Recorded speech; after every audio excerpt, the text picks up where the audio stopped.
This episode is brought to you by 20 Past 4, your one-stop vape and head shop. They get new stuff weekly. Stop in and check them out. 4 locations, 2 in Great Falls, 1 in Helena, 1 in Billings, and Guerrilla Warfare Apparel. The best gear in the fight world. Join the Guerrilla Gang in 2023 because we are taking over. Be sure to use our code TWB10 for 10% off at checkout. That's TWB10 at checkout. And Jamie St. Mark's. Who's ready for the weekly bust? You're in the right place if you came to catch the show. Tithe and Levi are the names of your host. Who the next guest is, I really wanna know. Conversation escalating, let's get to the show. Who's ready for the weekly bust? Season 4, Episode 13, Terrill, Bracken from Fusion Fight League. In the house, like not even remote. We're not in even, the studio, baby. Not even at his own house this time. Nice, dude. It's nice to have you. Don't have me in my kitchen. That's right. How's things going? Oh, things are good. You know, I mean, just not a whole lot of sleep from last night, but, you know, get plenty of rest when I'm dead. That's right, man. We can sleep when we're dead, Trying to man. build empires, right? Yeah, building dreams. What a night.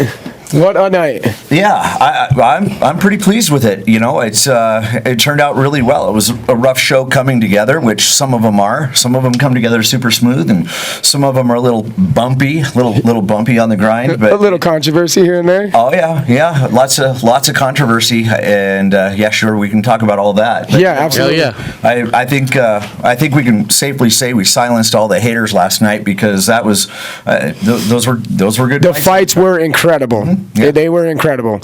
I don't want to shortcome anything. I think every fucking fight was a nice fight, dude.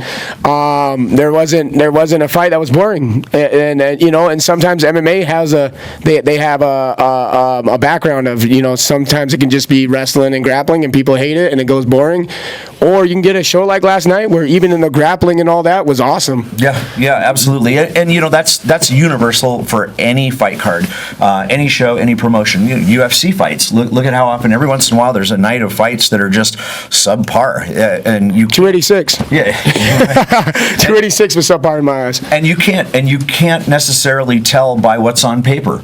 Sometimes the fights that look like they're going to be the best are the most disappointing, and the matchups that you think aren't going to be very exciting end up being fights of the night. So there is no, you try and do the best that you can with it, but really there is no rhyme or reason. No, speaking of the fight of the night, you had a couple females.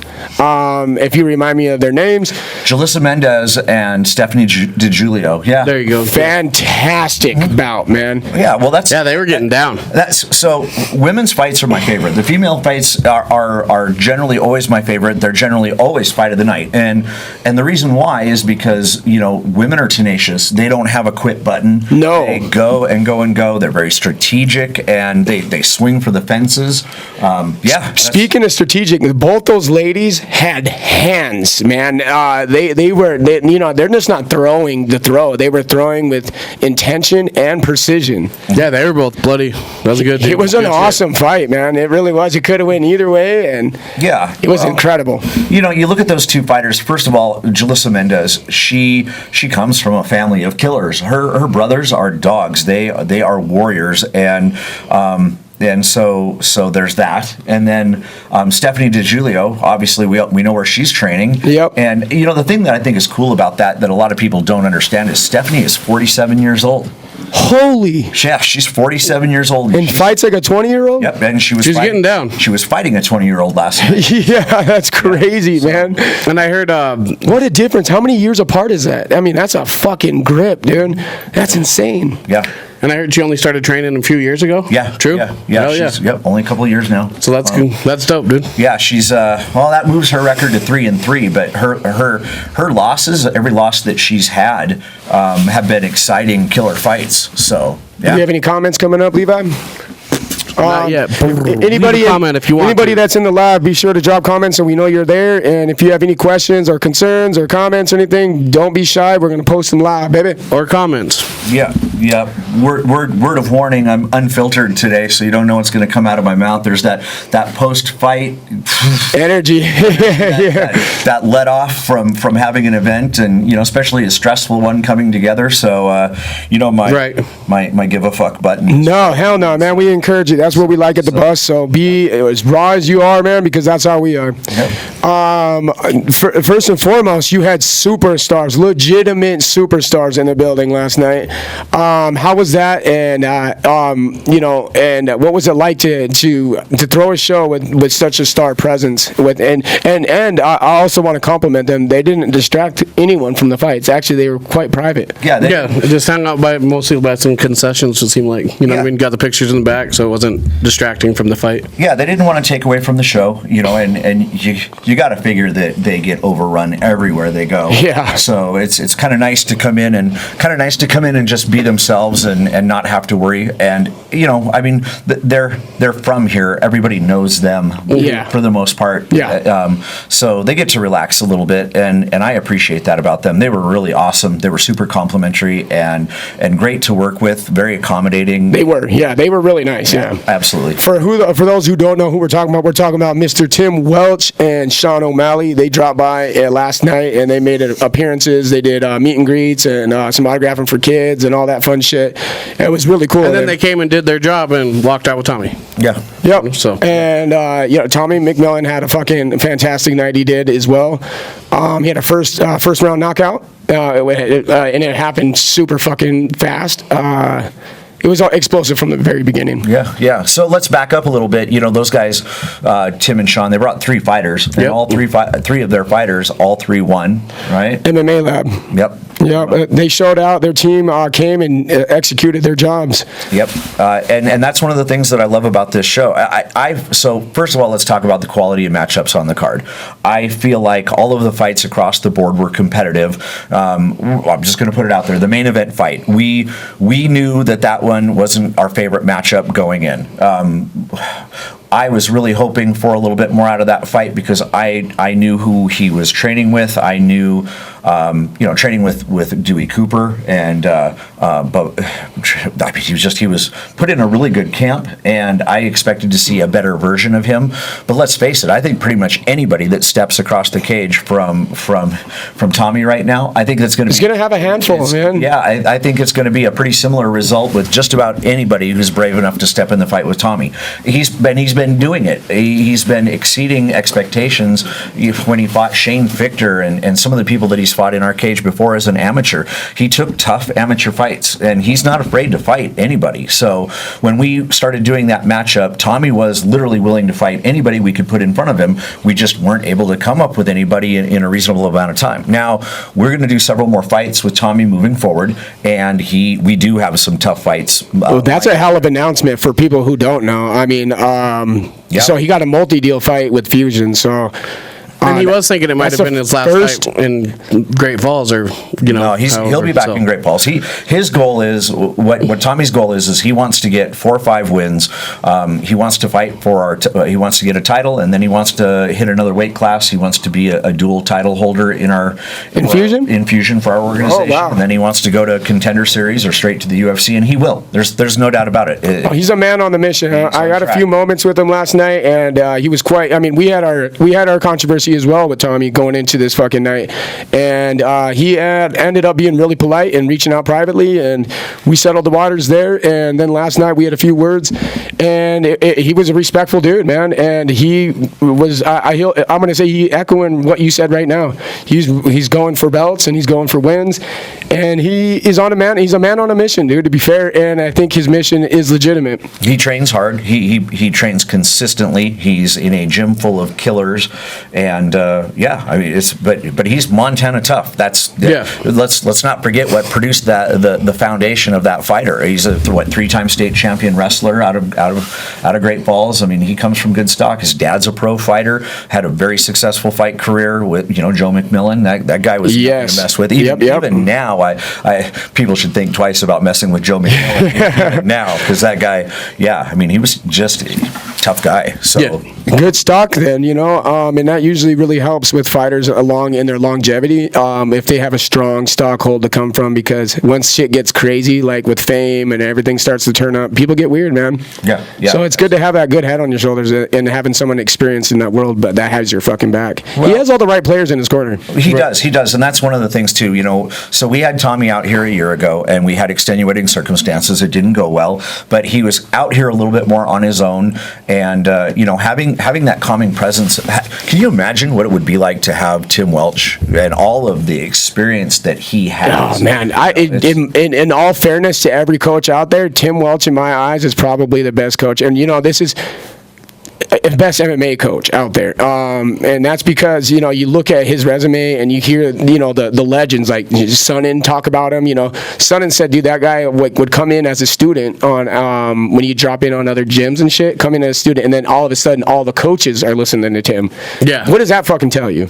Well, he's one of the originals that went over to the MMA lab and started making ground over there. So he's really the person who helped to pave the way for guys like Sean O'Malley. He's helping us, and little does anyone know that privately Tim has been helping me in the show, giving us little pointers and guidance, and I really have a lot of respect for Tim. Yeah. I think he's a super nice guy, and he's genuine as they come. But I think that's one of the great things about our organization is that we've had a lot of people come through like that. We've had the privilege of having a lot of really good fighters fight in our cage, and that's our number one goal is to help fighters get to the next level. That's what we're here for. We want to work ourselves into the position of being the number one feeder show in the Northwest and be able to, and we've sent people to LFA, to Invicta, to Bellator. How many fighters have been in UFC from your fucking roster? I think 4, isn't there? At 4? At least, and we've had UFC fighters that are making a rerun going back, like Roxanne Modafferi. When she was on The Ultimate Fighter,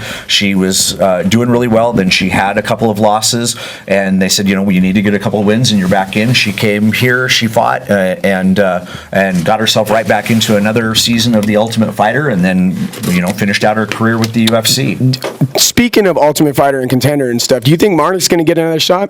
Marnik just announced that she's going to back to LFA. She's got on the 23rd, I think. Yeah. Oh fuck, I missed that. Mm-hmm. Yeah, she's in Minnesota on the 23rd, actually. Yeah. Shout out Marnik, dude. She's a fucking thug, dude. She is, and I think if you ask Marnik, she'll tell you that she learned a lot from that fight, and you get opportunities to do that. Sometimes you learn.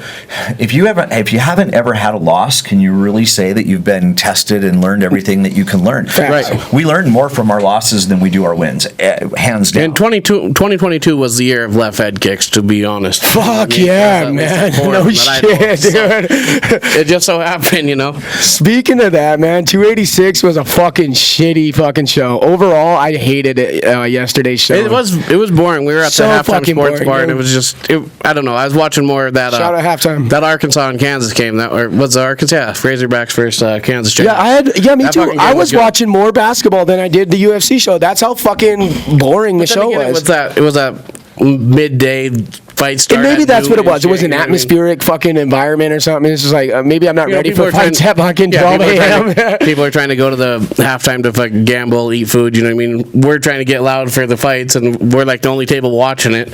Yeah, I was completely unaware. I was in fight day mode and had no idea, but I did hear that it was kind of underwhelming. It was, man. Yeah, the Justin Gaethje fight was good. That was the dopest part of the whole fight, and just because Justin I saw the. He was an pictures. underdog, man. I saw the pictures from that fight, the aftermath. Holy.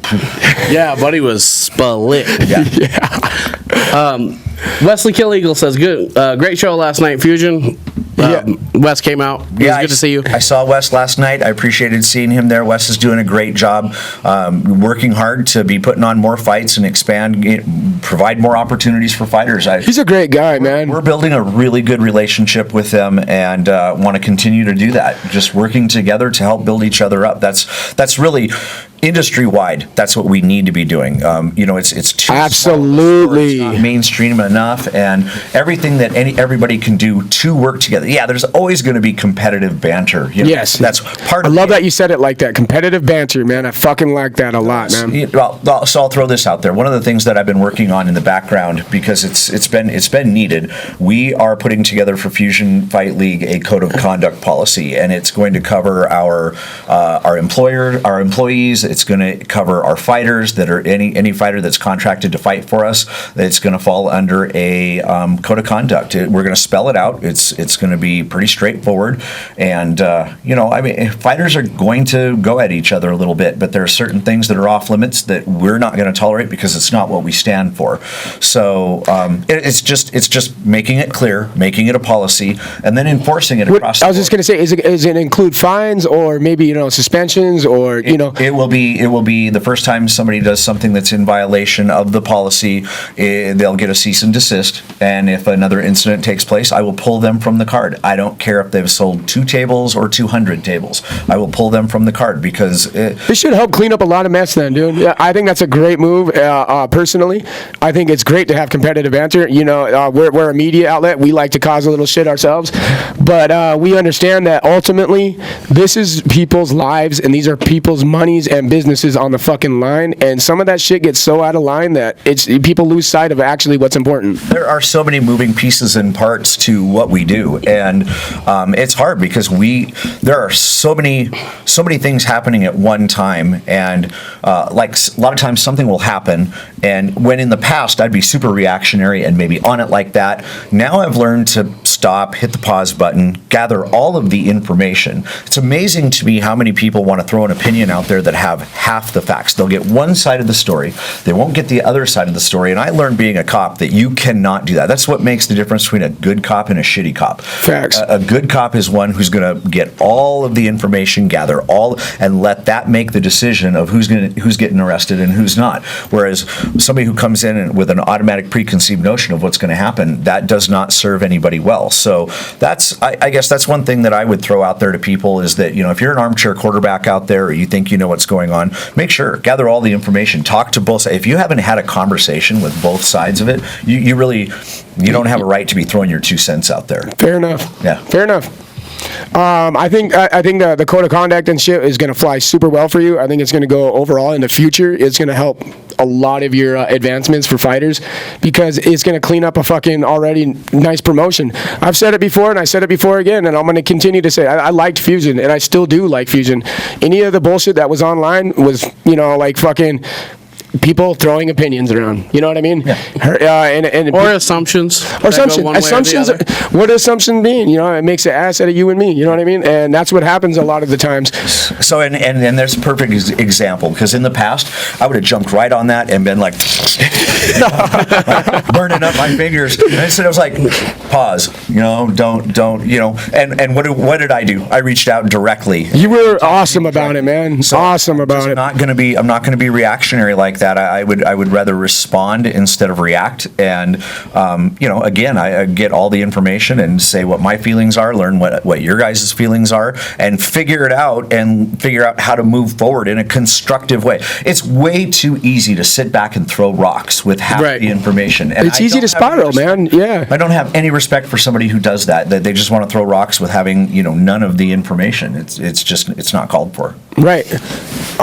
We have a bunch of comments. Let's catch up here with some of these, Levi. The code of conduct, is that directed at a certain fighter?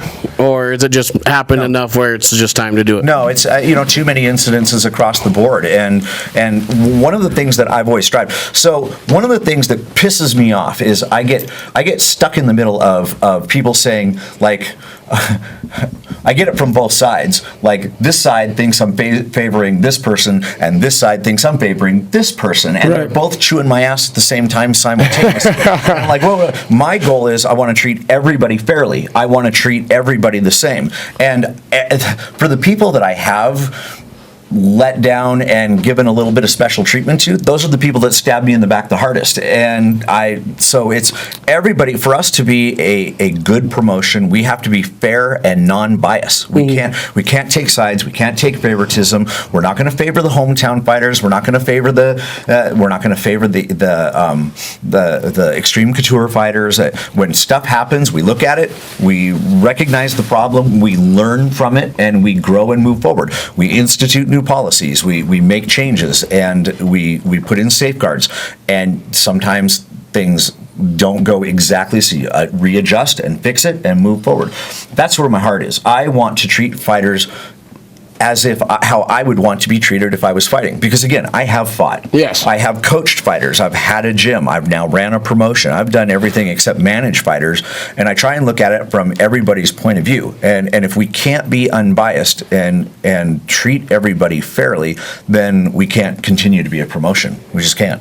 And which is another reason why we brought in the State Athletic Commission. They can oversee things.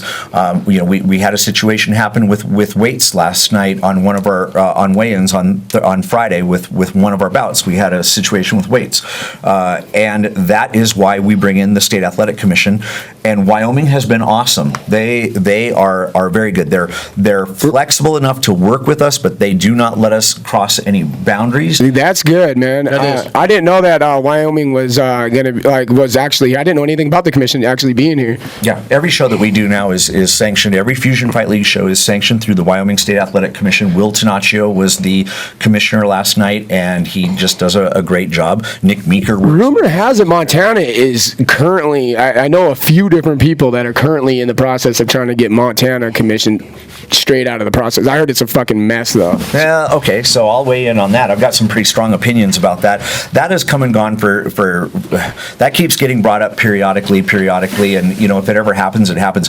A state athletic commission can be something that's really great for our sport, and a state athletic commission, if done improperly, can put us all out of business. Yeah. Right. Because they can price us right out of business. And there are some states that you can't really put on fights because of it. So there is not the profit margins in fights like people think. We don't. That's good to know. I want, as an owner and an operator of a decently sized and decently famous fucking promotion, right? What, can you offer insight on what it takes to get a show off the ground? Well, so a lot of it depends on the size of the show. Let's just look at an average show. You're dealing with multiple fighters. You're dealing with travel. You're dealing with hotel rooms. You've got the expense of your equipment. You got to have a cage or a ring. You've got marketing expenses, making posters, any of those things. Yep. Everything has a cost attached to it. So even just a basic, you've got rent of the venue. If you're doing it right, you've got insurance. You've got medical insurance for the fighters. You got to provide security. You got sponsorship deals that you have to deal with each relationship on, and you got to maintain that relationship and make sure all those sponsors are getting their money's worth. Speaking of that, I gave the same advice to Wesley. I'm going to give to you. I was looking at your promotion last night, and do you know what would be really good for you on landscaping? You have inside corner fucking sponsors, right? You got your Miller Lite, your fucking White Claw, and all that shit. You should do it on the outside. And you should get padded fucking sponsorships on the out, and fucking that's more landscape that you could offer for your sponsors and shit. And we are in the process of redoing all of our sponsor proposals, and we have recognized that there is a lot of sellable real estate on. There's a ton of landscape that I was looking at your shit. We've got openings for instant replay sponsors. We could get a sponsor that sponsors our Fight for a Cause benefit. Yes, all of those things. It's but it's economically kind of tough out there right now. There's not an abundance of money floating around. Yeah, dude. Inflation. Yeah. So we were talking about the expenses of putting on a show. Well, that's just small scale. Now let's go larger scale, where you're doing video production and stream and having to have cage side commentators, and you're flying. I pointed it out last night at the show. I didn't realize we had 8 different states represented on that fight card last night. Insane, dude. We had, just throwing numbers out there, we had $5,000 worth of hotel and Airbnbs last night. We had $3,000 in airplane tickets. Yep. We had probably another close to $1,000 in fuel for fighters driving. How many staff members we had at that event and everything. So it adds up pretty quickly. Oh, absolutely, man. The dollars and cents, it kind of run out when you start packing shit in together, man. And then people will say how many people are in the stands, and they do their own rough math and they calculate it.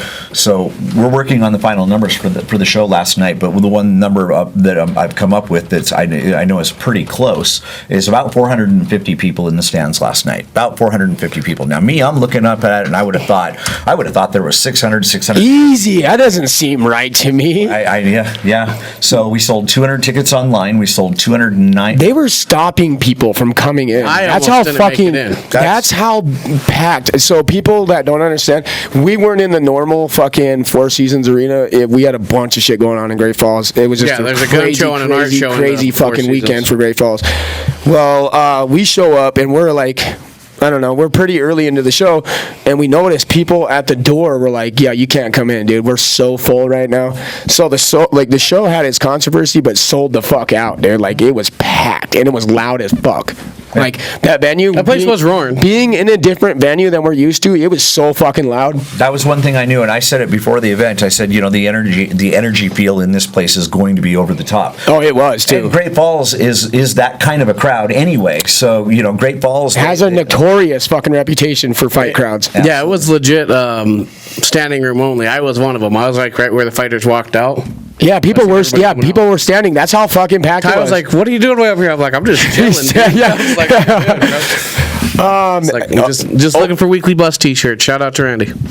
Overall, the production was really good too.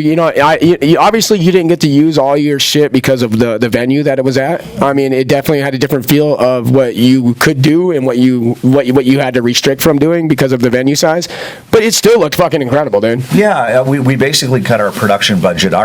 For video, for sound, lights, and screens, just the physical assets of sound, lights, and screens, we spend about $15,000 a show on just renting that equipment. Yeah. So this show was more like $7,500, $7,800. Okay, makes sense. Yeah. So and just for the record, guys, I'm very transparent. I probably am a little too public facing with but I've got nothing to hide. If somebody, I like your approach. David's the same way. Feldman's super open like that, and I think it's important. Anybody ever wants to sit down with me and take a walk through our budget and see where money came in from and where money went out to, it's like so many people. I'm going to start my own promotion. Good luck with that. Have at it. I hope it goes well for you, because it's a whole ball of stress. Jeff Cisneros said it best from Sparta Combat. People ask him what he does for a living. He says, I'm a professional gambler. So last night's show was about a $40,000 budget to put on that show, and you don't know how many people are going to show up, because the really crazy thing about Montana is it's last minute purchases. Very few people buy their tickets early. Pre-sales are a walk up crowd, and there'll be a sale, and they're like, I'll just wait. Yeah. No, it's weird. That is true. That's super true. And it makes it really stressful, because you're like right up to the last minute. Am I going to be able to pay all the bills? Jake said, was it a bigger production than Seasons Meetings? No. Oh fuck no. No. Seasons Meetings was incredible, man. And we really never got a chance to follow up after that, and we did our own highlight video and shit for Fusion, but like Seasons Meetings was fucking fun. Well, we also had to go to Mountain Force the week right afterwards. 2 days later. Yeah, like that. I didn't want to get too far off the fight card. There was that fight I'm looking at right here, Tim Curry. Oh yeah, dude. Man, he was hyped up. He's like, man, I took that on such a short notice. I barely got it out here.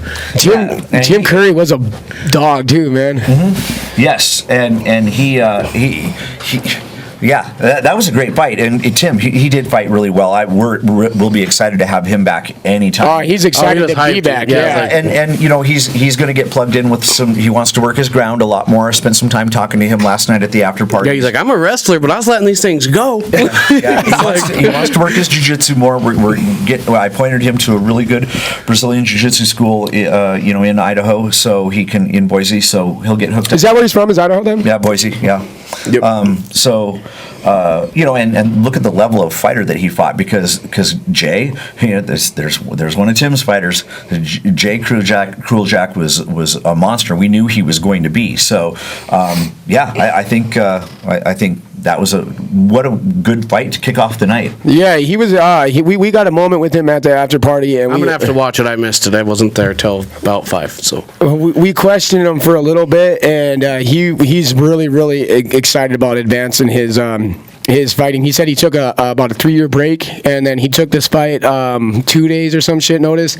And he said maybe 24 hours. He's like, I barely got it, and we had to head out. Basically, yeah, that was one fight. This card.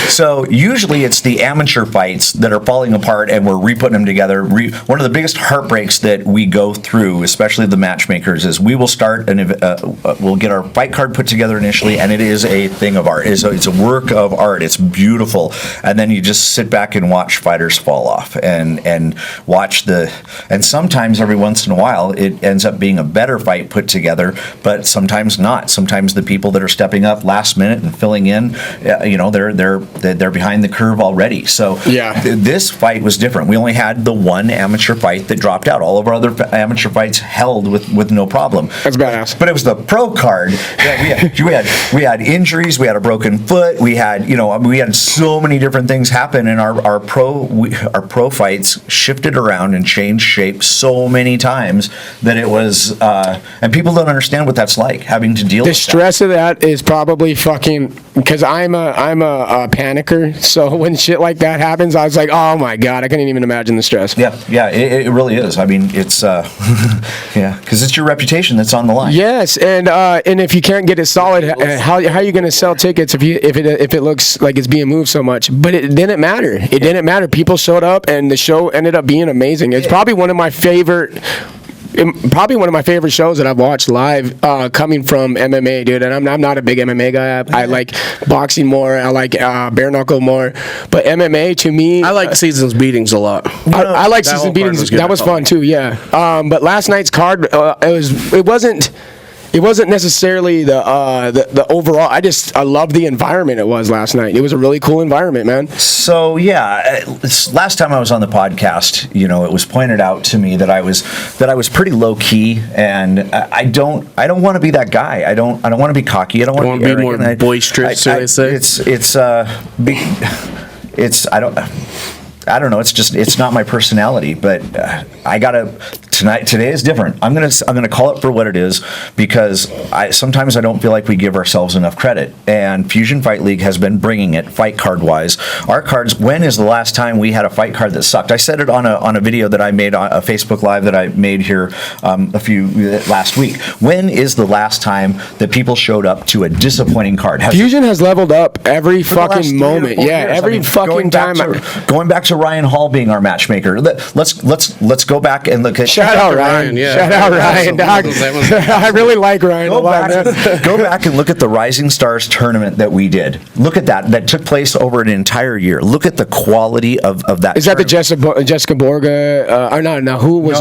No, it was. But we had all the amateur. We did the amateur tournament for all men's and women's divisions. Took place over the entire year, and it ended with Seasons Beatings 2022. Mm-hmm. And it was, we had people coming from Florida, from Washington. We had, that's the one where Biscuit Benavides made his splash and things like that. And so I really personally think, and I'm not taking credit for that, because we have matchmakers that work super, super hard, and everybody gets to sit back and armchair quarterback the job that they do.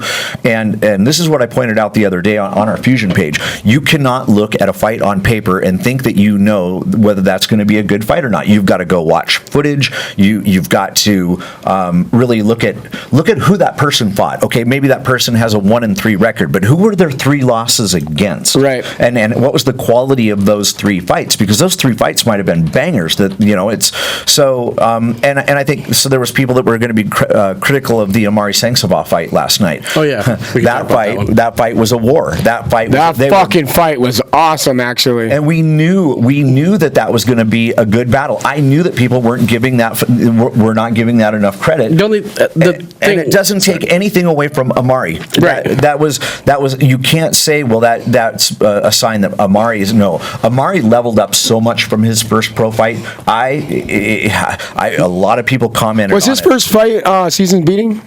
Pro one? Yeah. That was again. Yeah, remember he came out in the with the Santa hat and stuff like that, passing out presents and shit. And when you look at how he fought on that first fight versus how he fought last night, he leveled up multiple times. I think his talent was on display last night. But and Jamal Davis he's a dog, bro. And we knew it was going to be a good competitive fight, and that's one of those that you look at it on paper and you think, well, what's a 1-0 fighter doing fighting a 1-3 fighter? It's like, no, it was a good fight. It was Jamal Davis, you said, right? Yeah. Jamal Davis. He had no quit, man. He had no quit. You got. I feel like if he brought the intensity though, he brought it, but he just felt like way too lax. I felt like he was trying to bait Amari in. So do I. Yeah, I would concur with that. He was trying to bait him in and felt like he's like, what I mean, like just chilling. The guy's a purple belt in Brazilian Jiu-Jitsu. He trains with Trevor Prangley. What the hell just happened? Something just crashed. Hello. Oh, we're good, I think, on this side. What the fuck? Did you hit anything? I didn't touch nothing. I've been sitting here like this. Don't ever use Firefox for one. It's a shitty fucking internet app. That's the only one we got. We need Google. I'm surprised you guys don't have Google myself. Huh? You're always supposed to go through Bing first, then get Google, then possibly Firefox. We're back up. I mean, it's still there, so I wonder if we're... I don't know what just happened. We'll get it back up. Let's go. Are we still live? I don't know right now. That's what I'm trying to figure out. Our camera's still on. You guys have a bottle of water or anything anywhere? That's what I did. I thought I did, but we don't. Do we have any in the fridge? I'll check. Pretty sure. We are. Yeah, we're still live. Let's go. Cool. We're live. Fuck yeah, dude. We had a internet crash, so. I'm still thirsty. Fuck yeah, dude. I'm glad that whatever happened. Will you run down to the 3rd floor? Actually, So, no worries, guys. But getting back to that fight, I think Amari leveled up. I think he showed huge leaps and bounds in his ability. And get Jamie. She's downstairs with Billy. Here, grab the keys. Billy Wagner's coming in. We got some in-house audience now too. So. Nice. Oh, yes. And will you stop on the 3rd floor and grab Terrill a drink? Thanks, dude. That's not going to be enough. $1? You're high, dog. Well, no one else has any change. I don't know. You'll get change in quarters. Oh, yeah. Okay, keep it going. Yep, there we go. The Amari fight, dude, I think, and so I said it to a buddy of mine. I said, Amari has an overall, like, he's a good fighter, dude, but I also seen that he got exposed in a few areas last night with Jamal, because Jamal had no quit in him, and you started to see Amari's tank gas out in that, the third round, I think. He was getting tired, man. You could see his middle of the second, because he was working hard. He tried several times on ground attacks. He tried a lot, man. Yeah. He just could not get it done on finishing him. But the competing, sparring in a gym and competing is two different things. And I can tell you, it's the stress and adrenaline from being in the cage and fighting it's way more taxing, especially because you've got the nerves, you've got people watching you, everybody's giving it their all, and it's a level up. If you've never experienced what 3 minutes in a live MMA fight is like, it's really hard to comprehend. Wrestlers transfer best to it because they're used to They're beasts. Constant resistance during their matches. Yes. But it's I would agree with that. The Brazilian Jiu-Jitsu doesn't hold up as well as wrestling does when it comes to endurance. You could see the wrestlers' endurance levels are usually 5 times better than there's no rest time. There's no downtime. And even striking arts, boxing, you take a 3-minute boxing round, you're strike, you're out, you're breathing, you're moving. Strike, you're out, you're breathing and moving. Once you hit the ground, there is constant resistance the whole time. So that's what it's you don't get that rest time. Right. Yeah. No. And that's where I think Amari was, being exposed by Jamal last night is. After all that ground and all that, he had several takedown attempts and some were successful, some weren't. But after where they were on the ground, you could see it in his eyes like, fuck, I cannot finish this guy. Well, and Jamal's a purple belt in Brazilian Jiu-Jitsu. He was good at surviving, I think. There you go. Oh, yeah. He defended well because Amari was on the attack pretty much from the moment go. One thing I'm going to throw out there, though, you get to know the fighters' different personalities, working with them and everything like that. And win, lose, or draw, I do have to say that Amari has been one of the classiest fighters to work with. He has been agreeable, easygoing, polite, well-mannered, respectful when he has something that he needs to address. Amari is one of those guys that working with him is a pleasure. That's cool. I look forward to having him on cards. And that makes me want to back him all that much more. I don't want to have favorites, but I don't want to ever give people preferential treatment, and I'm going to be very careful about that, especially moving forward because I'm learning my lesson. But the one thing that I will say is that there's no doubt I'll be very clear about the fighters that I really enjoy working with, as opposed to the fighters that are a pain in my ass. We haven't had no time with Amari, but he seems like a nicer guy. You guys got to get him in here and talk I shook his hand last night and wished him luck, and that was the most conversation I've really had with him. I liked listening to his post-fight interview with you, and I liked how polite everyone was. Ain't nobody talked shit last night, and I was expecting a few words to be said, but nobody did it. It was really polite, and people just were happy in their wins and their moments, and I really enjoyed watching that. Right. Yeah, I was expecting. I didn't know what to expect, so I just. Yeah, neither did I. You walk in, and everyone. It's no secret that we're friends with Kai, and Kai has issues with a bunch of people, but that nobody mentioned anybody. It was really fucking neat, and it was more enjoyable for me to watch it like that when there was no fucking issues. I was like, yeah, this is way more enjoyable. Yeah, it's more enjoyable for me too. Yes, it was great. So I wanted to compliment that as well. That was one key note that I wanted to bring into this episode is that the lack of shit talking during the post fight interviews was fucking pleasurable. I really enjoyed it. Yeah, and I'm going to go back to what I said earlier about this. All of this is what's caused me. People say, well, are you going to react to this? Are you going to react to that? Yes, I am in time, and I'm going to do it measured, and I'm going to think it through, and I'm going to do it the right way, and that's why we're putting together the code of conduct policy.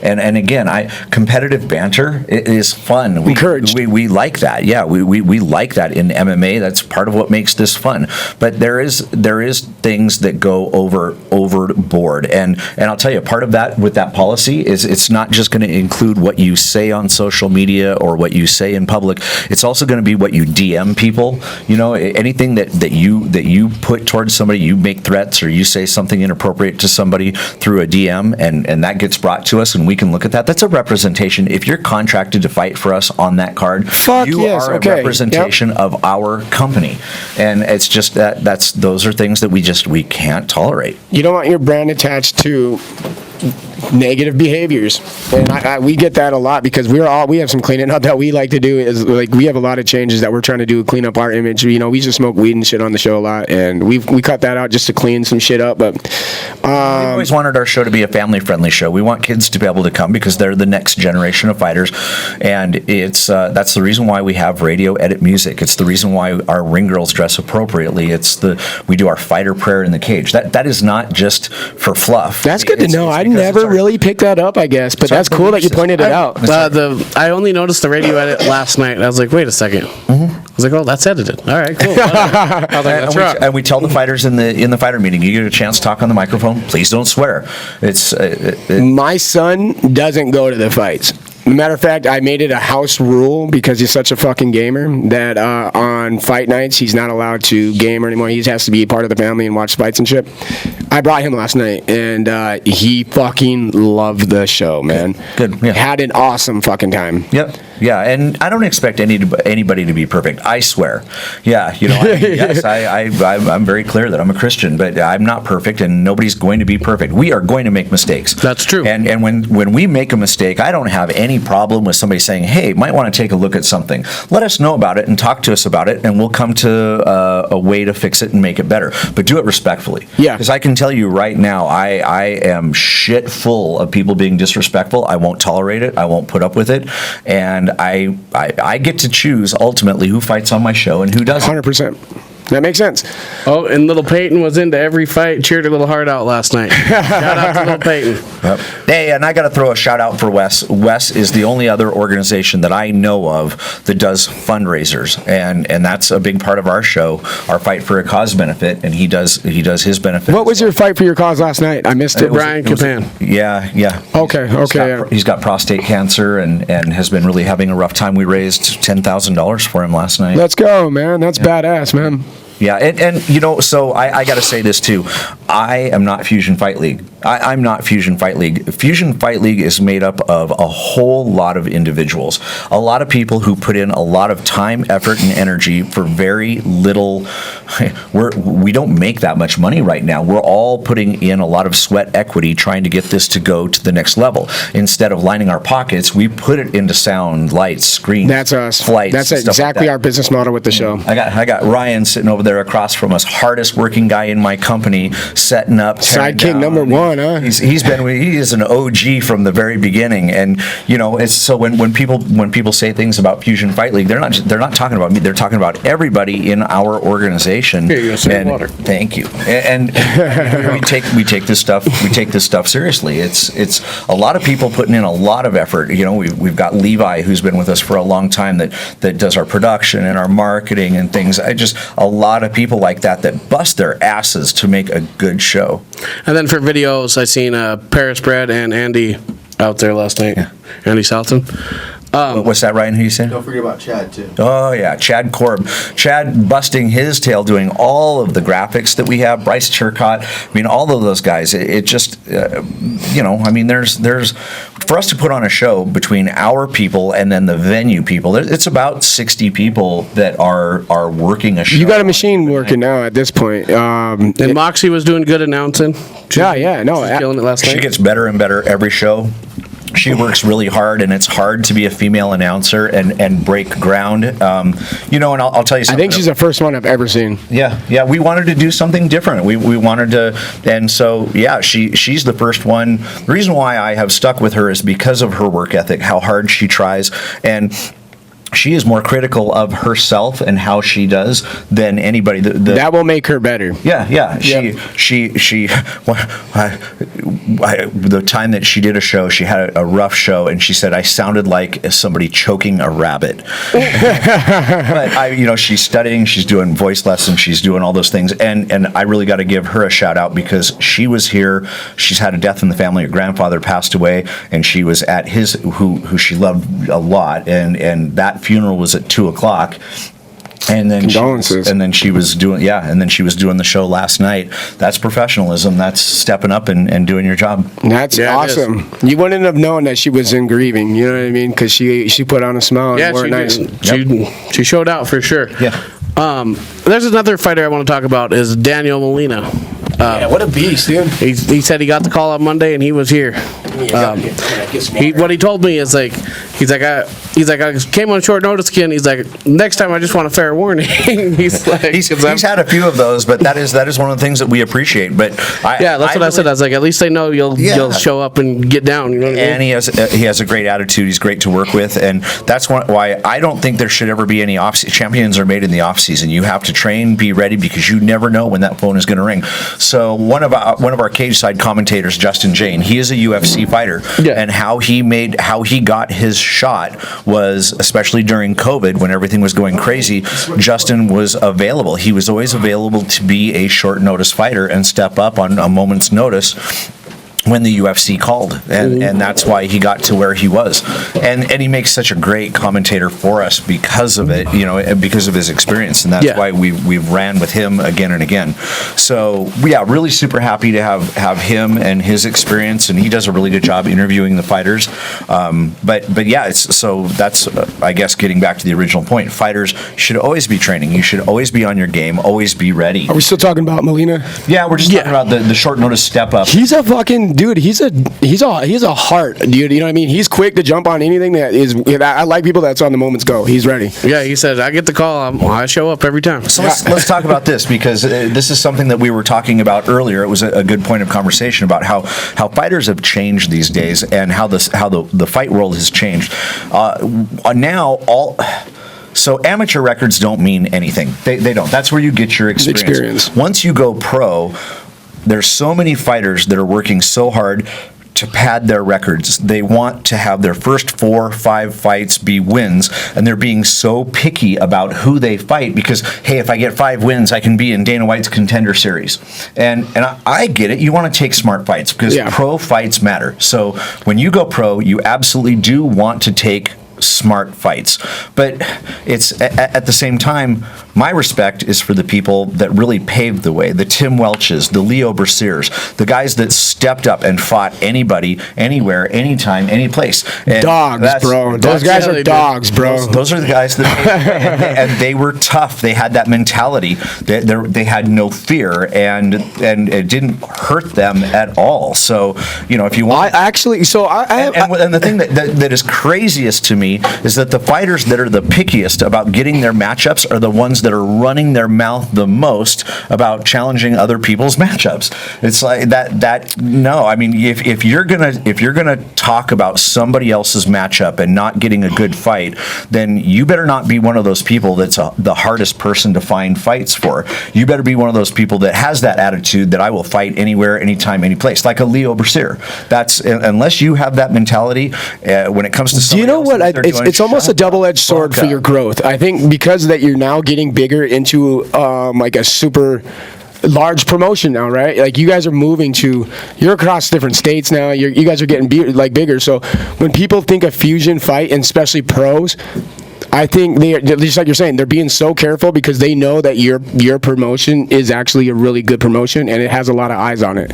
So if they lose in that promotion, or not even if they lose, or just something happens in your promotion, that's going to affect them for the rest of their fucking lives. Mm-hmm. So I think you're going to see a lot more of people being really choosy and picky as you get bigger because of how large you are now and how much it matters if they lose. Yeah, well, and we're getting to the point where we have a lot of sway we've built a lot of really good relationships out there. I have traveled. I've been to a lot of gyms. I took a year and just went to a lot of different places and met a lot of different people. I've worked with a lot of different promotions, and we talk to each other.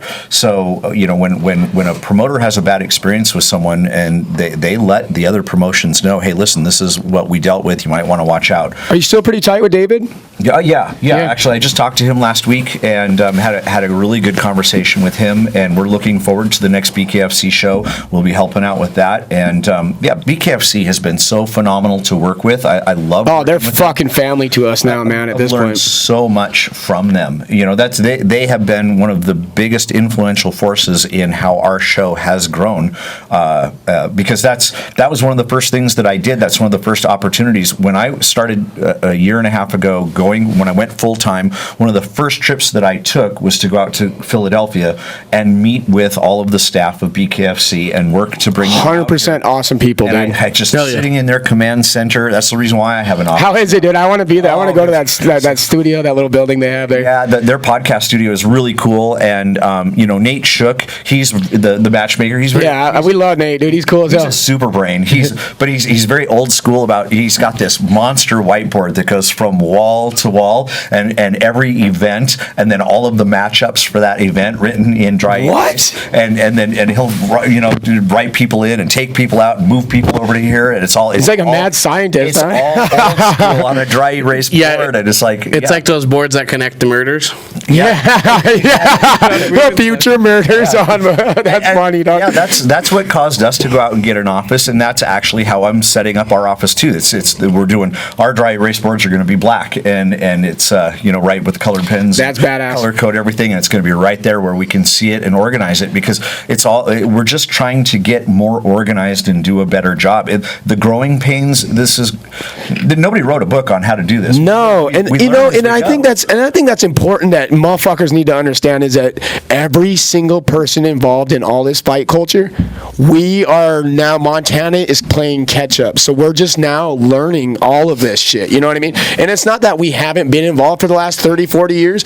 We just now are getting to a level where we're bringing it to a national fucking level. And now we're all moving in the same motions. And it feels like, people just don't get it. They're like, well, why don't you do this? Dude, we're fucking learning, bro. All of us are. Every single one of us, fighters, promotion, media, all of us are learning. We're doing our fucking best. Yeah, I fumbled bad, but the only thing I can do is learn better. You know what I mean? Like, if you guys go back and watch BKFC Knucklemania 3, you'll hear my dumb ass on My there. poor brother, dude, he about fucking shot himself. He was so mad. He's like, bro, I fucked up bad, dude. Yeah, I was like, ready to order my own Uber and just say, fuck these guys and just leave them. I cannot stand going back and watching our shows and watching myself on the microphone, because I can't put two words together. I hate inside true fact. I hate being on the microphone. It's why you do well, man. Moxie's going to be doing more and more and more of it. I'm going to be doing less and less of it, because I've never wanted to be the guy. I like seeing you what you did last night. You watched and observed most of the night, and I was watching you and how you were moving your ship, and it definitely seemed as if you took the captain role. Yeah. Yep. Instead of being showed up the after host, the fight, and you were the captain, and I liked watching the ship float that way. Yeah, I don't want to be the center of attention. That's never been what I'm in this for. It's not about me. It's, again, this is a team. This is what makes us. I wouldn't be where I am without the guys like Ryan and Levi and Chad and all those guys that put their blood, sweat, and tears into this. So I've been doing this for, I bet it's close to 14, 15 years that I've been putting on fights now, and Jesus. I have seen an awful lot of promotions come and go. I've seen an awful lot of fighters come and go. So it's kind of one of those things where, people can be critical, but we're still here. That's one thing that I can honestly say is not only have you grown tremendously as a company and taken a lot of the right moves that I just see that are going to work, but you guys are consistently there. You're a constant, and whether people like it or not, you're a fucking constant in the fight world. Well, people always want to bitch. There's people that want to be a part of the problem, people that want to be part of the solution. I'm starting to turn a corner. This is where it's time to start having Jake fun. told me to smile, so I think this is where we're going to start having fun. It's we just have great things coming up. We are about to have an incredible fight card in Bozeman. Okay, perfect. You brought it up. All right, yes. I wanted you to talk about it, man. Yeah, absolutely. This is going to be our first show in the Brick Breeden Field House. We're going to Missoula. We are pushing out our Missoula date because they decided to have a Grizz football game on the same night that we had our fight scheduled. Oh no! So we're not going to compete with Grizz football. No, we've watched it before. Actually, we watched what promotion competed with BKFC. Competed with both the college nights the last time they were here. They had both fucking games, playoff games for fucking. We watched the stands because we're like, yo, where's everybody at? And then we had to think, we had that concert in Billings. We had two fucking college games on, and we're like, dude. And of course, everything's 3 hours away. You can't make dude. in one night. Yeah. So Bozeman, our main event fight is the welterweight title. Gage Saunders is defending. Let's go, Gage, baby. He's defending against Michael Garcia, and that is going to be. Michael's fought for us before. He is a beast. Where's he out of? I don't want to mess it up, and it's so hard to keep everybody exactly straight. No, we get it, man. Let me pull Michael and. Gage is fucking. Shit, we're way behind. He is on it. Peyton says hello, by the way. He's on a fucking terror right now. What is he on? Like a 4-win streak right now, and he's just taking fights, dude. Like every time I turn around, Gage is in another fucking fight. He has no time to fucking. He just moves. I'm really proud of Gage of that, and like, because he did take that time off for about a year to focus on Marnik and all that shit, and then all of a sudden he's like, I'm turning up, bro. And now look at him. This is a belt match, right? Yeah. Defending title. Yeah, he's out of Idaho. He is his record is 6-3. Okay. Yeah. Okay. And he is a beast. So we're really looking forward to that fight. Gage is on a terror. He is, dude. He is. It just and Jax, thanks for the stars. For those that don't know, Gage is a big 170er. He is. He's huge. Me and him are the same weight, but he looks double the man than I am, and we're the same fucking weight. It's crazy. Yeah. So that's going to be pretty exciting. I'm looking forward to that. We have a legit superstar over here, and we do. And nobody actually knows it, but we got Billy Wagner in the house. He's in the audience right now. He's chilling. Billy's going to be on the show after Terrill here, but I just wanted to let everyone know that we do have somebody that he's a ghost in the world, but we all know he's a superstar. And but he's such a modest guy, and I just wanted to give him some shine while he's back there chilling. That mic is open if you wanted to say hello. How's it going, guys? Hey, I got to be honest. The first couple times I ran across Billy, I was a little bit starstruck. I'm like, yeah, dude, he's really the nice man, dude. And he told me, I'd kind of like to fight MMA one day. And I'm like, please, please. Your shows are like lit. They are lit, dude. Billy is on next. I would like to get under those lights. I would love to have you. Did you fucking hear that? You're hearing this? You're hearing this live, people. This is live. Billy coming to Billy Fight League here soon. If you didn't hear it because of the background, Billy just told Terrill he reiterated what Terrill just said and said, I do want to fight MMA on a Fusion card because Fusion is fucking lit. That's what he said. He said that on the way over here too. Here's the tough part though. Because where we are now is when you fight pro in one combat sport, boxing, MMA, kickboxing, anything that if you fight pro, like you can be a pro MMA fighter, you are going to fight pro if you go box. Yep. And so when he comes in, his first fight will be a pro fight for us. Yeah, it will. I'm pretty sure. I don't think it matters, dude. Lay anybody in front of that boy, he fucks him up, dude. Well, and that's where matchmaking makes such a big difference because with that, like I would not want that. I would not want to pull in a real high level grappler. I want to put in a high level striker and put two strikers against each other and let them bang. It would fucking be awesome, dude. You know for a fact I'm sitting front for that motherfucker, bro. I hope I get blood on me, bro. Yeah, I mean, there is so many good boxers out of Great Falls. It's, I just guys that I watch training and just, I'm in awe of. I watch them online. I don't know them very well personally, but I mean, just so many big boxing names around here. Oh yeah, that's my culture. Levi is an MMA guy. I love boxing. Boxing's my motherfucking shit. It's in my heart. I know all the boxers here. I know everything. I know more history of boxing than most motherfuckers around here because I study. Besides my auntie, she might have me. She might have me in everything on that. But she's actually. I'm a protege of her. Everything that I was taught through boxing is through my auntie. To be 1,000%, man.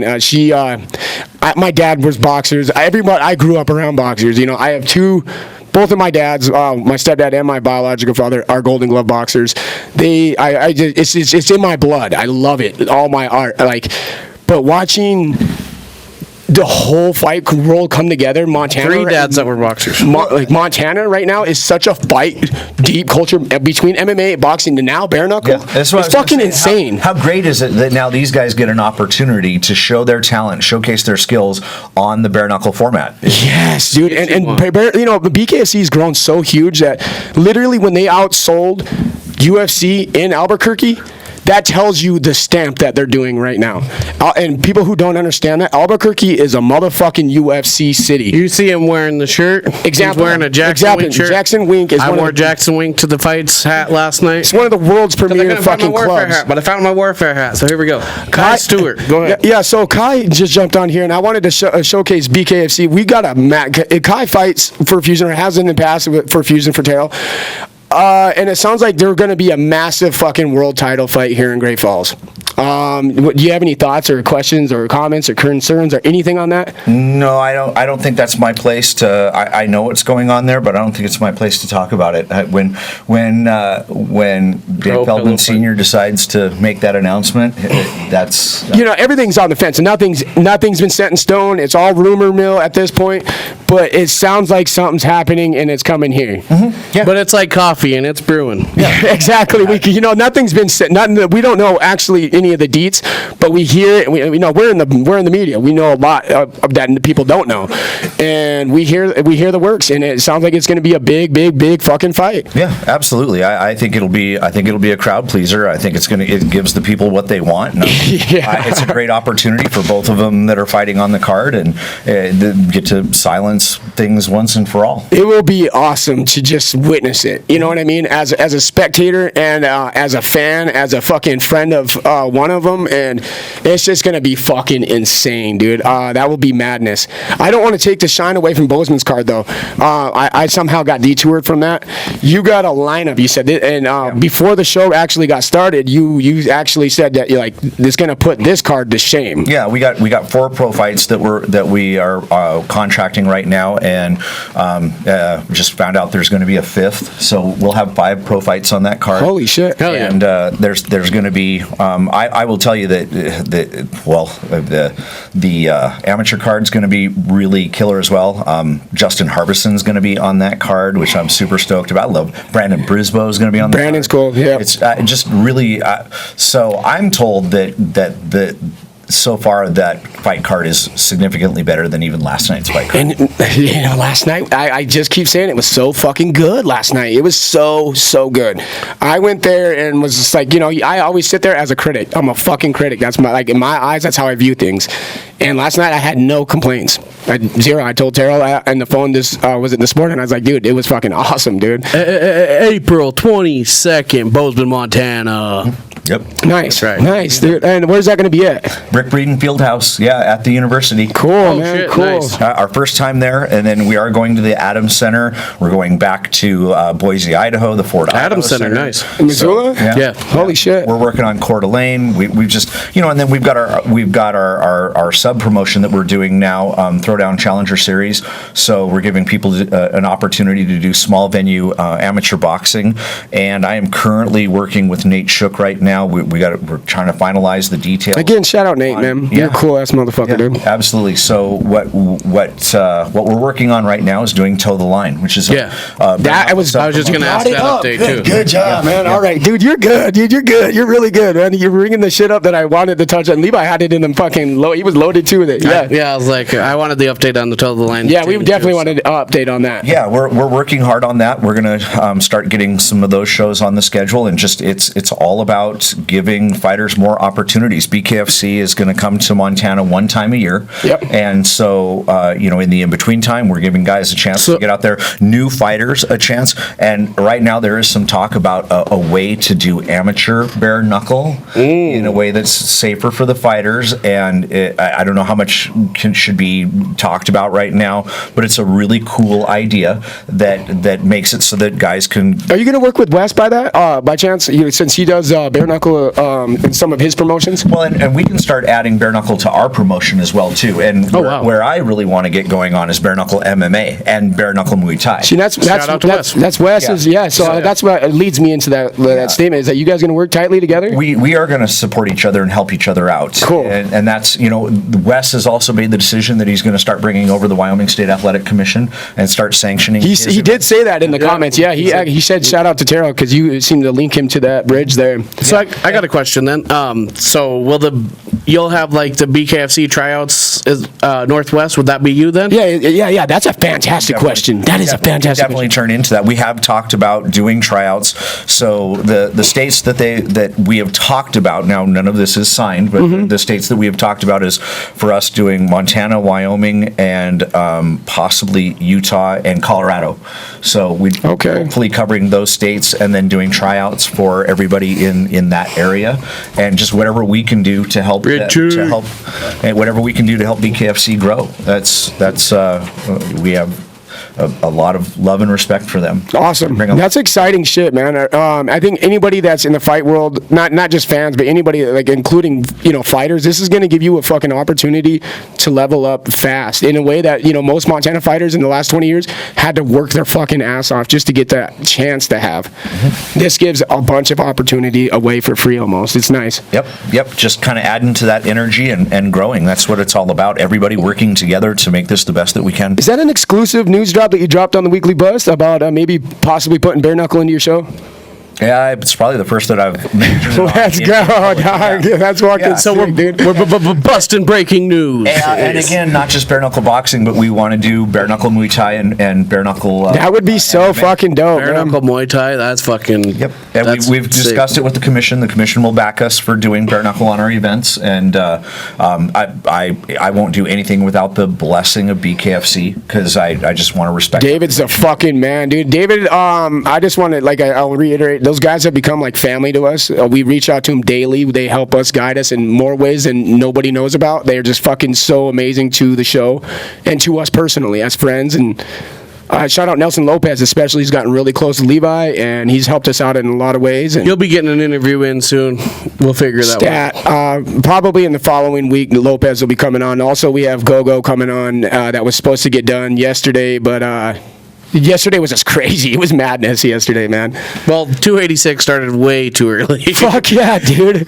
I woke Levi up. He's in bed. I'm like, dude, the fights are on. He's like, no fucking way, dude. I was like, yeah, they're on. Yeah, I was like, I'm just trying to catch some Z's. He's like, bro, I'm at the halftime right now. I'm like, dude, I looked. It's like early prelims. I was like, all right, I'll get there here in about an hour. So we seen Holistic on your guys' mat last night. That was the first that we've seen them ever get involved in any kind of major sponsorship that I've seen. That was crazy. Yeah, Connor Lorenz put me in touch with them. Shout out to Connor. Billings. Yeah, fuck yeah, Connor. You're cool as hell too. Yeah, absolutely. Connor's with Collective Elevation, and they're our sponsor in Billings, and we were looking for a sponsor here, and they stepped up. Connor put me in touch with Hannah, and they stepped up and did a great job. They stepped up harder and bigger for us than any sponsor ever has. Is that right? Falls. Yeah. Fuck, that's cool, man. It was really great. And the other thing that was really great about last night's event is we had a couple of brand new people come up to us after the event and say, when you come back, we want to sponsor your event. And a couple of our existing sponsors came to us and said that they want to be on board with us even larger than what they're currently doing. So it's all awesome. about building some momentum and just trying to make things better. Absolutely, man. Dude, Terrill, I think you get a bad rap sometimes online. People chew you up, and we're that way too. We get chewed on a lot, and we take it for the skin of our nose and just fucking what it is. And you also are the same way, dude. I want to say that I've never had a bad conversation with you, dude. Well, it's perception, and I'm not perfect. I make mistakes. I've stuck my foot in my mouth, and my problem is I'm very passionate, and my passion is my blessing and my passion thirst. sometimes translates to fucking aggression. Yeah, and even it's not that way. Which is why, and I'm a warrior by heart. That's just the way I'm built, and that's why I was talking earlier about. Now I take time. I hit the pause button before I react, and I get it. I do make mistakes that people have a perception about me. I think the thing that bothers me the most, though, is that people think things about me that I honestly don't identify with that really are not true. That's not what my heart is about. But I also understand human nature. Sometimes people just go off of the information that they have, and they don't know the whole picture. So shout out Derek. He's cool too. Hell yeah. That's a dog. I like Derek. Derek the Buck Gates. Hey, there's a guy right there that steps up and fights anybody, anywhere, anytime, any place. And he's also matchmaking and all types of shit, man. He's fucking he's really networked into the fight culture that I respect. Really, he's cool. Yep, he's building it out there. Yep, I got a lot of respect for Derek. Derek, we need to catch up sometime soon. Love you too, buddy. There you go. You know who to call. Besides the Ghostbusters, of course. Yeah. So no, it's getting back to it. I'm an open book. Anytime anybody ever wants to talk to me, it's like I'm not just going to be a pushover. I'm going to tell you what my side of it was too. But we work together and we come to a good, happy medium that works best for everybody, and we build and go forward. That's what it's about. It's the biggest thing that I hate is the perception that how rich we fight promoters are and how much money that we make, and people say, oh yeah, he walked out of that show making $50,000, and it's like, Nobody dude, considers the cost of what it takes to put on the show, though, as well. I have a 2011 Chevy Duramax truck that I use to pull my cage back and forth. This is my own sob story. I broke a crankshaft on it, pulling my trailer back from our Boise show in October, and it is sitting like a paperweight in my driveway because I don't have 2 pennies to rub together to fix that. It's going to cost me $17,000 to replace the Duramax. God damn! And I can't even begin to. I sold my diesel because it was I had a really, really awesome truck, dude, but I poured so much money into my diesel that I had given up. I said, "Fuck you, dude! I'm done with diesel." I spent more time working on it. That's all I did was work on my fucking truck. It's like, I mean, if I was making that kind of money, I'd just say, no big deal. That's what I said, Terrill. I said, that's a rich man's vehicle, man. I go buy a new truck. Instead, I'm trying to figure out, okay, I'm sitting here making payments on a truck, paying insurance for it, and having to rent a truck to go pull my cage. And Dude, your honesty is important, man. I think it's going to help a lot of your fighters understand when they come in like that. It's like that, man. You know what I mean? And I think it's cool, man. This interview was awesome, by the way. I fucking have really enjoyed this interview. Everybody's just doing the best they can with what they got, and everybody is no different. So can we clear something up on kind of like the controversy of what led into all of the fucking the mess that that played out online and what happened? Because I think everybody needs an air and cleaning on this one. The main event with who was supposed to be the main event on the show. Please. Okay, yeah, absolutely. I'm really happy to talk about that. So everybody knows that over a little over a year ago, we had kind of a bad incident with Tommy. Tommy's fighter didn't make weight, and he chose to not take the matchup. And it was a rough deal. It was our main event fight, and so we didn't have our main event for that show. And there was just a lot of difficulty over it. So it ended on kind of medium terms. So a little bit out, Tommy got to thinking about it and had a little bit of a different take on it and reached out to me and said that he wanted to work together and make things right. And shout out to him for recognizing that and wanting to meet us in the middle. So it sounds like he's been working with you guys for a long while too. So we decided to bring him back and do a show in Great Falls, and he actually was on the phone with me. We picked the date together and made the plans to do this show in Great Falls and make it his comeback fight and blow it up and make it big. So where the difficulty is that Tommy thought, it was never stated, but Tommy thought that based, and I could see where he would think it, based on the conversation that we had, he assumed that he was going to be the main event. And I had not made that decision yet because I didn't know who else was going to be on the card. Like, for all I knew, who knows, maybe Leo decides to come back and fight or somebody like that, maybe Gage is on the card, and Tommy would recognize that he's not going to try and be main event over one of those guys. Right. So then, we put the fight card together, and Kai was going to be on the fight. We put Kai on the card, and our matchmakers were working with those guys to get their matches put together. Tommy's fight ended up being the one that the contract got signed first. Oh. No. I might be wrong on that. Whose contract came together first, Tommy's or Kai's? Kai's contract was first. Yep, that's Kai's came first. Kai's contract came first. Cody Hammond. Yep. So Kai's contract was first. So there was the conversation about who should be main event, Tommy or Kai, and it was kind of one of those things. There was a misunderstanding that our matchmakers felt like Tommy really didn't care; he just wanted to fight on the card, right? And Kai didn't really have any expectation, but Kai's been fighting with us. Kai fought 12 times since Tommy's he had last 5 fights last year. He's a fucking savage. 3 years ago or 2.5 years ago? Over the 3-year time period, Kai's fought 12 times. He's fought a lot for us, and he was the co-main event on the fight card before. So our matchmakers felt like, let's go ahead and give him the shot, the main event. And so I said, okay, let's do that. And then we found out that Tommy did have feelings about that, and so. And I can understand why. There was the misunderstanding. It was never promised, but I can understand why he assumed that he was going to be. Okay, that explains a lot, man. It really does. They have legitimate claims to be main event fighters. And it was, absolutely. Hey, it was something that's, you talk about learning. That was something where now we know that there's going to be a detailed conversation with who's going to be the main event fight, who's going to be the co-main event fight. We learned from it. We take our lumps. 100%. All right. So simple mistakes turn into serious emotions promotions for real, and I think that was a great explanation of what happened, and I think it should clear up a lot of the. It was a fucking mistake. We had good conversations with Tommy about it. I had good conversations with Kai about it, and at one point, Kai was asked if he wanted to give up that position. He was made an offer to make that worth his while if he wanted to give that spot to Tommy, but Kai felt like, hey, I've already been given it. I mean, if it would have been to begin with before it was announced, I could see Tommy taking the main event. He's been a mainstay in Great Falls for years. Yeah. He's a cornerstone. Oh, clearly a fucking fan favorite. I mean, you hear last night, it was fucking insane. But Kai also felt like it didn't look good for his career to have it and then have it taken away, and nobody can blame Kai for that.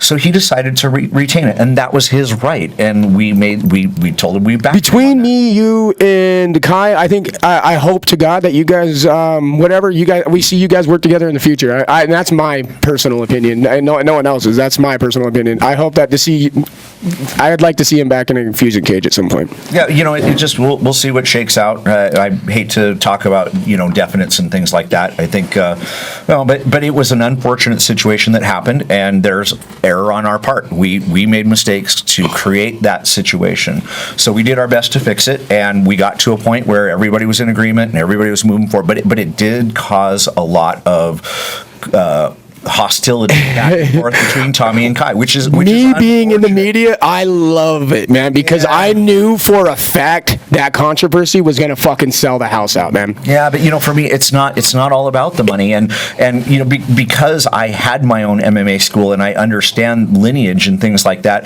It's really unfortunate when you have two fighters. Tommy came from the Wolfpack, and Kai was training with the Wolfpack. It was sad to watch that fall out real quick. It really was. You have two Wolfpack connected fighters that are at odds with each other, and they're both from the same town. Over the same issue, and it was really sad. It was super sad to watch that one play out for me. It really was. It was difficult on our part too, and it really it distracted from a lot of things. It really did.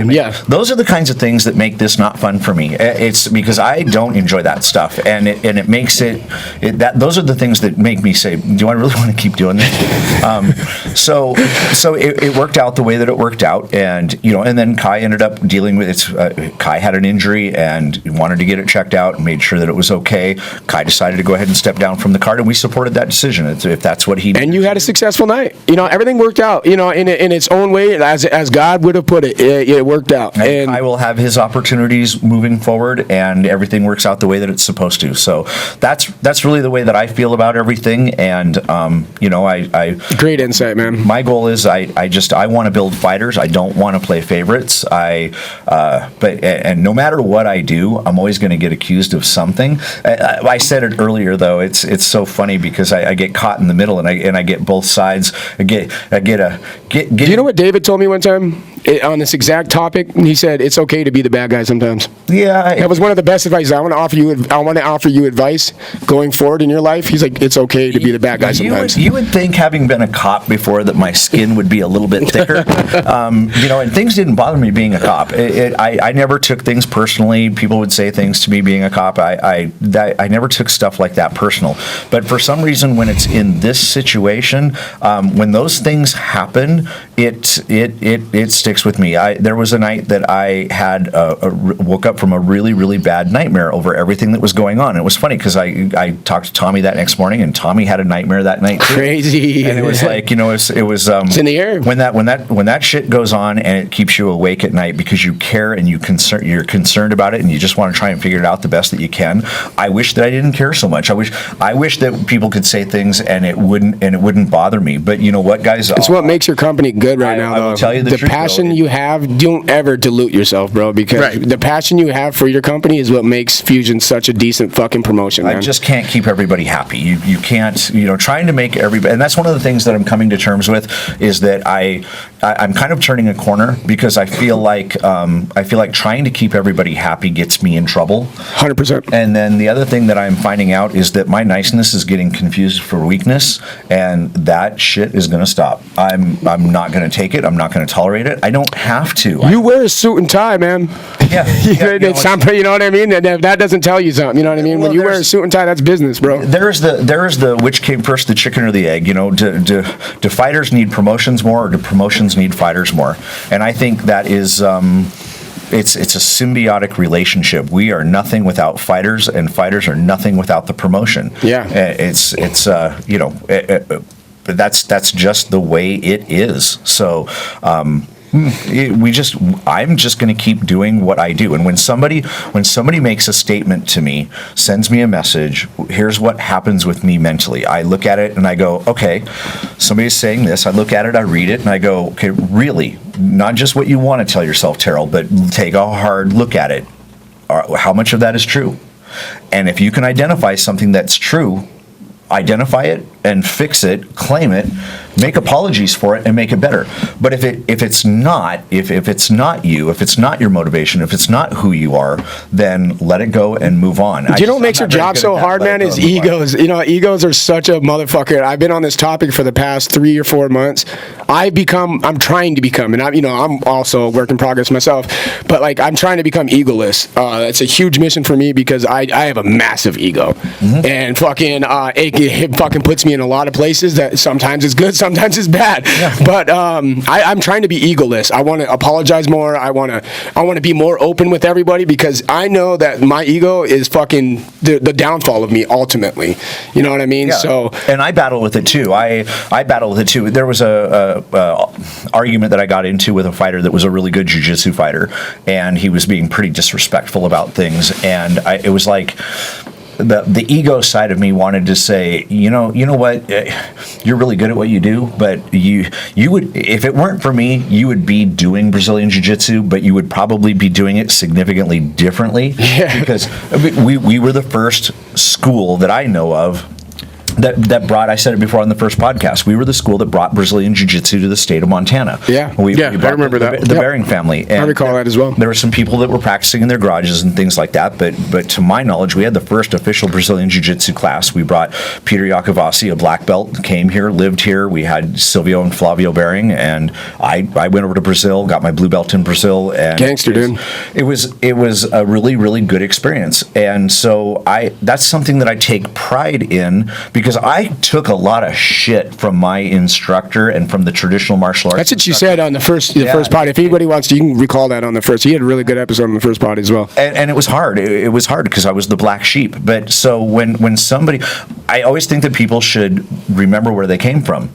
And I kind of feel the same way about BKFC. I feel like, now, I can't discount Joe Riggs. Joe had a lot to do with bringing BKFC to Great Falls as well. 100% he did. Yeah. So his name, his rap, yeah, it makes sense. Yeah, he absolutely did. But, when it came to hosting the first fight in Billings and trying to make a smooth transition, and if nobody thinks that bringing BKFC here has not affected Fusion Fight League, it's affected us positively and negatively. Is that right? Oh, yeah. We've had shows that we've had to cancel because it was too close to their show, and we're not going to compete. We can't compete. We can't.